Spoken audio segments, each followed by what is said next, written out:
করতে যে আমার দেশের কিছু ইসলামপন্থীরাও পরিবর্তিত হয়ে যাচ্ছে।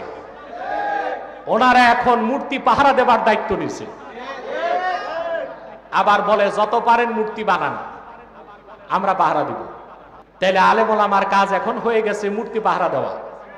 ইমামতি বাদ দিয়া, মৌলবিগিরি বাদ দিয়া, মসজিদ পাহারা না দিয়া এখন পাহারা দিবে কি? মূর্তি পাহারা দিবে।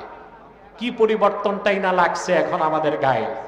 তাহলে ইব্রাহিম আলাইহিস সালামকে জাতির পিতা মানেন কোন অর্থে? ইব্রাহিম আলাইহিস সালামের ঘটনা কোরআন শরীফে পড়েন নাই? আপনাকে মৌলবী হবার সার্টিফিকেট কে দিয়েছে? কি আদর্শ ছিল ইব্রাহিম আলাইহিস সালামের? প্রত্যেক জাতিকে বুঝাতে তিনি যখন ব্যর্থ হলেন, তিনি বললেন ওয়াতাল্লাহি লাআকিদান্না আসনামাকুম বা'দা আন তুওয়াল্লু মুদবিরিন।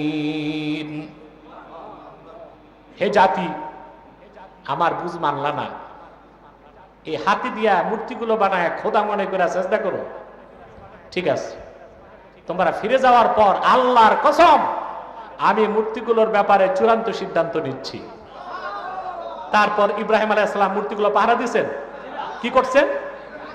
সামনের আয়াতে আল্লাহ বলছেন ফাজআলাহুম জুযাদান ইল্লা কাবীরান লাহুম লাআল্লাহুম ইলাইহি ইয়ারজিউন। মূর্তিগুলোকে তিনি টুকরা টুকরা করে মাটির সাথে মিশিয়ে দিয়েছেন।